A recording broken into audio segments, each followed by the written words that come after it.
शीतल हेम मंदिर शोभितम् निकट गंगा बहत निर्मल बद्रीनाथ विश्वम्भरम् श्री बद्रीनाथ विश्वम्भरम्।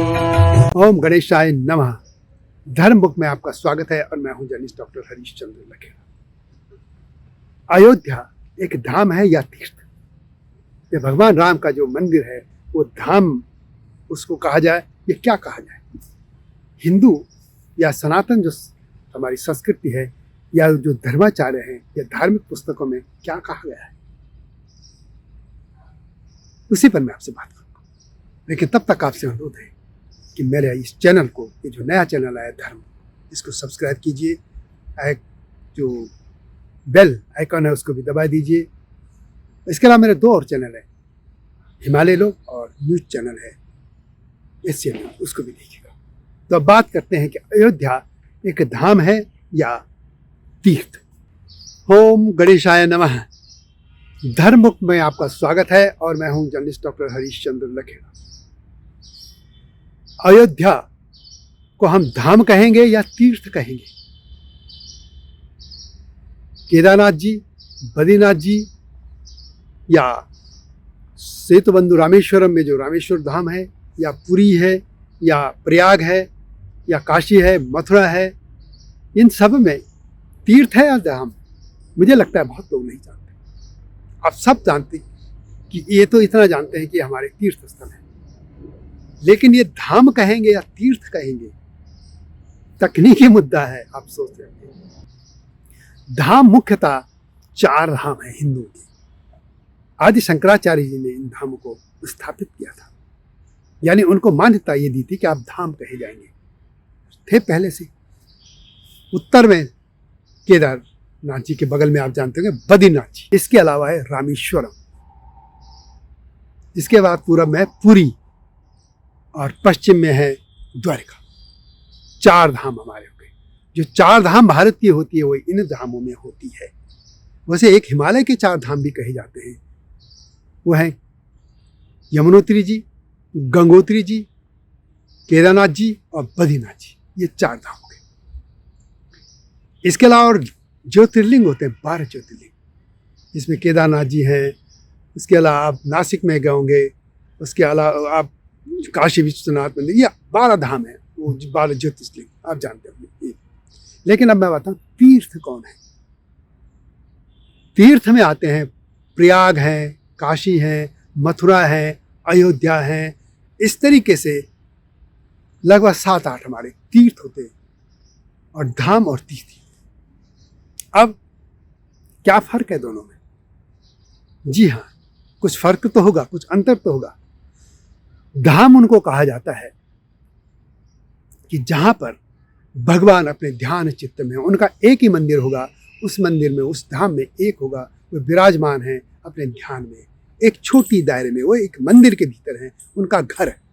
यदि मैं जैसे उदाहरण के तौर पर मैं दिल्ली में हूँ, मेरा घर जहाँ मैं रहता हूँ वो घर मेरा धाम हो गया। लेकिन जो मेरा पूरा कार्य क्षेत्र है उस क्षेत्र में, वो मेरा तीर्थ हो गया। तीर्थ बड़ा व्यापक हो गया। जैसे अयोध्या में कई मंदिर भी हैं, लेकिन भगवान जहाँ पर हैं उनका वो पूरा दायरे में जो भी है वो पूरा तीर्थ कहलाएगा। जैसे प्रयाग में भी, प्रयागराज भी तीर्थ हैं, या काशी में जैसे भोले बाबा को, उनका वो तीर्थ है, और वहाँ पे बाकायदा वहाँ के राजा माने जाते हैं, वहाँ द्वारपाल हैं, कई चीज़ें, एक व्यवस्था है। ये परिकल्पना की गई है। वैसे तो भगवान सर्वव्यापी है, यानी कि भगवान वहीं पे है, तो बाकी कैसे कर रहे हैं? हम उस रूप का जो पूजा करें, उस रूप की जो हम पूजा कर रहे हैं, उस दायरे में करें।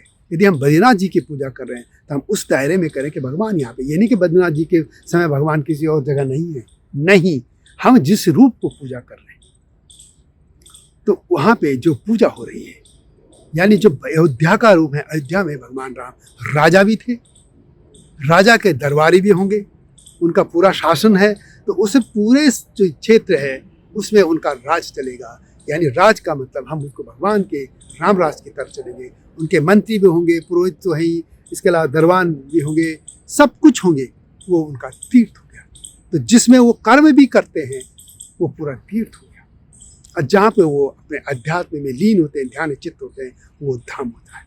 जी हाँ, वैसे आप जानते ही हैं कि भगवान भोलेनाथ के भी 12 ज्योतिर्लिंग है। वैसे कई मतलब जो प्रमुख उनके तीर्थ हैं, धाम हैं, वो 12 ज्योतिर्लिंग है।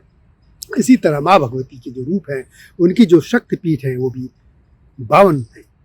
यानी माँ सती के जहाँ अंग गिरे थे उनको शक्तिपीठ मान लिया जाता है। इसलिए और भी मंदिर है, लेकिन मुख्यतः ये होते हैं। उसी तरह पूरी जो सभ्यता है भारत की, सनातन संस्कृति में जो 4 धाम है वो मैंने आपको बताई दी। और वो आदि शंकराचार्य, क्योंकि आदि शंकराचार्य जी को इसलिए महत्व दिया जाता है कि जब पूरी तरह से भारत में लगभग हिंदू धर्म विलोप सा होने लग गया था, उनका पुनर्जागरण काल हुआ। तरीके से हम ये कहते हैं उनको संगठित किया। और ये जितने भी साधु संत थे, इनको 18 इन्होंने उनके मठामनाएं बनाया कि आपको कैसे रहना, क्या रहना है, आपको क्या आपका करना चाहिए, समाज के लिए काम करो, इन्होंने कहा था साधुओं को भी। इसी तरह कैसा इनका लोग कैसे रहें, सन्यासी क्या करें, आम जन कैसे रहे, तमाम वो बता के गए, तमाम उनकी व्याख्याएं करते चले गए। और 32 साल वो इस संसार में रहे थे।